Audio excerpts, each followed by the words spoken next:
My story begins in London. You'll find Artronics Media in Covent Garden, around the corner from the Royal Opera House on Hanover Street. It's a graphic design firm founded by an artist, MarkDrake. The work Mark and his fellow artists do there is really quite remarkable. And despite the fact that I've never had the pleasure of meeting MarkDrake, I feel like I know him. The Artronics operation got off to a rough start. It's rumoured that Mark sold the appliances from his flat to keep Artronics in the black. Artronics has grown steadily over the last 3 years. The last 6 months have been particularly good. Today, Mark's analysing his cash flow statements, looking to see if he can add staff, computers, whatever he thinks he needs to keep Artronics growing. I'm looking at his cash flow as well. As the senior corporate loan officer here at the London office of Atlas Worldwide Bank, it's my job to keep an eye on Mr. Drake's business. After all, we know our customers best. Mark's been an Atlas customer since he came to us for his startup loan. And because he's expanding, I sent him a low-interest loan offer. The application came back yesterday. That's when I discovered the overdue credit card. I rang him up about the matter. He said, "Mr. Walker, I don't have a personal credit card account with Atlas Worldwide."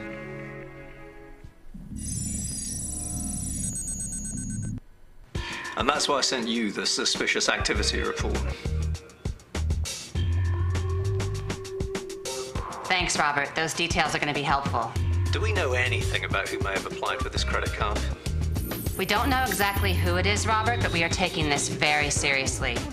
We've traced all the credit card transactions issued to Mark's illegitimate card, and they're mostly in the San Francisco region. Now, there's a lot of activity on this one card. Just this morning, it was used at a home decor. Unfortunately, it's consistent with the other patterns we're seeing. Other patterns? Well, we've uncovered over 470 stolen identities from your London office. And here's the key. For every invalid credit card we've identified, there's a legitimate commercial loan connected to the name on the card. Without the customer knowing? Exactly. Now, we're now looking at the signatures on both the commercial loan and the credit card. If they don't match, we look at the date the card was issued and the region where the transactions are being made, and we can then determine if we need to raise a flag on the card. Now, to put a stop to all this, the bank changed its business processes last week to check all incoming credit card applications against existing corporate loans. Why didn't we realize this sooner? The systems weren't integrated. And when the credit card was issued to Mark in the US, we couldn't see that he already had a loan in the UK with a different signature. In any case, you'll see we put a stop on the credit card. Mr. Drake will be notified immediately if he hasn't been already. I see the cancellation. I also see the card was approved by the private labels team, credit card division in San Jose. Yes, well, now we have a complete view of our customer accounts no matter where in the world the activity occurs.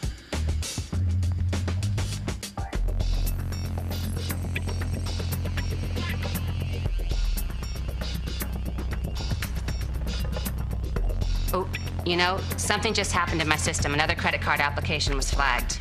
Robert, you're going to have to excuse me. I've got to track this.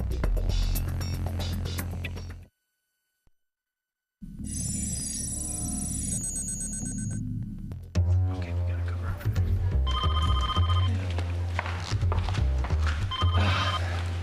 Peter Holt, San Jose Credit Card Division. Hi, Peter. This is Jordan Mills in the fraud unit at headquarters. I'm investigating a number of stolen identities. Jordan, sure. I'm looking at the fraud alerts now. The identities were stolen from the London office. Now, I'm looking for the original applications for the credit card accounts listed in the alerts. Can you tell me who approved and issued them? London, huh? That info's gonna be a problem. These applications are over 6 months old and the data's been archived. You know, I just heard about backup tapes stolen from trucks in transit. I wonder if that has anything to do with these stolen identities. I doubt that has anything to do with us. Regardless, all the info on the tape is encrypted. It can't be seen. Peter? won't release the backup tapes to us. Excuse me, Jordan. Charlotte, this is Jordan Mills from the Fraud Division. I'm sorry, I was just telling Peter that I'm having trouble locating the backup tapes. So Charlotte says that maybe there could be a problem in court. I got that. But what I don't get is why you are requesting the backup tapes. Just trying to help you speed the process along.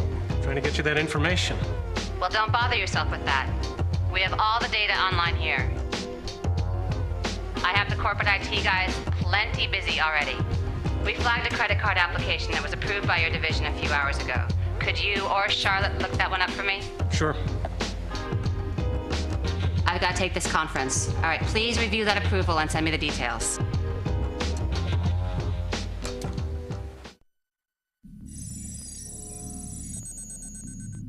Jordan Mills, Fraud Unit.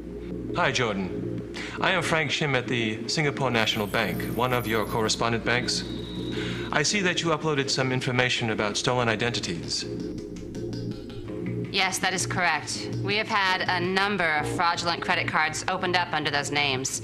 Now, do you have some information about this? Yes. It appears that the stolen identities being used to open up fraudulent credit cards at your bank have also been used to open up accounts at my bank.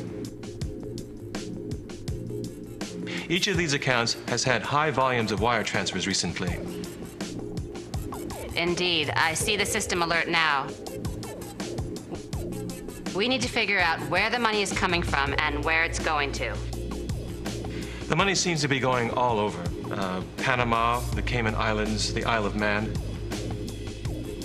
We have isolated several patterns in the data and are monitoring the transactions closely as they come in. It looks like to us that these accounts may be alias accounts that are up to no good. Your information validates our theory. Okay. This is more serious than I thought.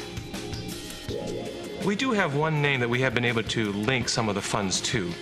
It looks like he's been using the same PIN number for all his accounts. His name is William Carrera. I'm pinging my colleague, Fred Tanner, to join our conference. He can help us get additional information quickly.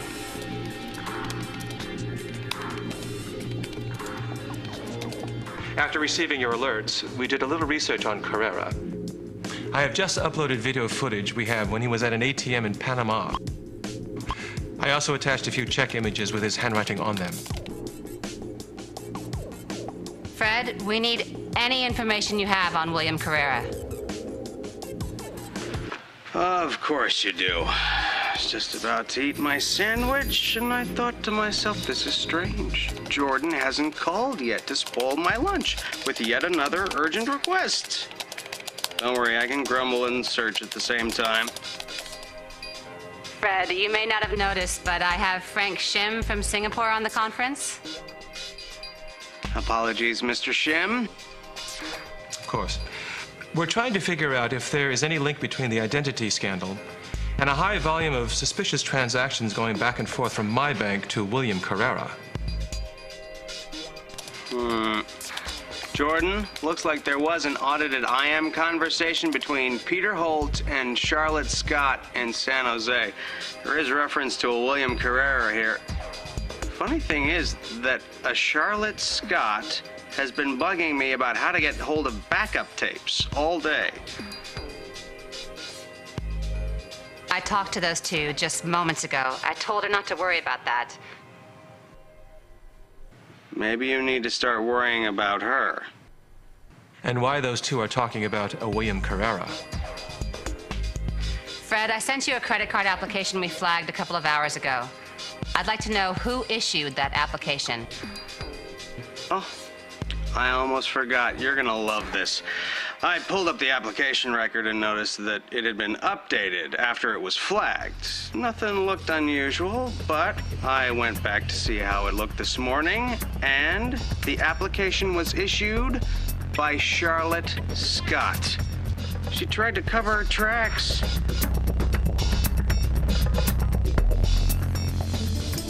So, Robert, I'd like you to take a close look at the video of William Carrera and tell me if he looks familiar. I don't know William Carrera, but the gentleman in this video is Peter Holt. I trained him. He sat next to me for 2 years before he left for California. Where did you get this video? This is a surveillance tape from an ATM in Panama. Did you ever hear Peter Holt referred to as William Carrera? Never. And all that time, he was stealing the identities of our customers. It's amazing. I didn't suspect a thing. So, now we know who stole Mark Drake. Peter and a Charlotte Scott. She approved the credit cards, then he laundered the credit card money using the stolen identities.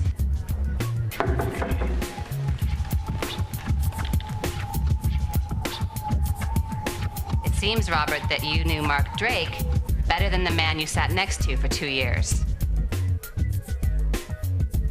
Maybe I'll go around and pay Mr. Drake a visit.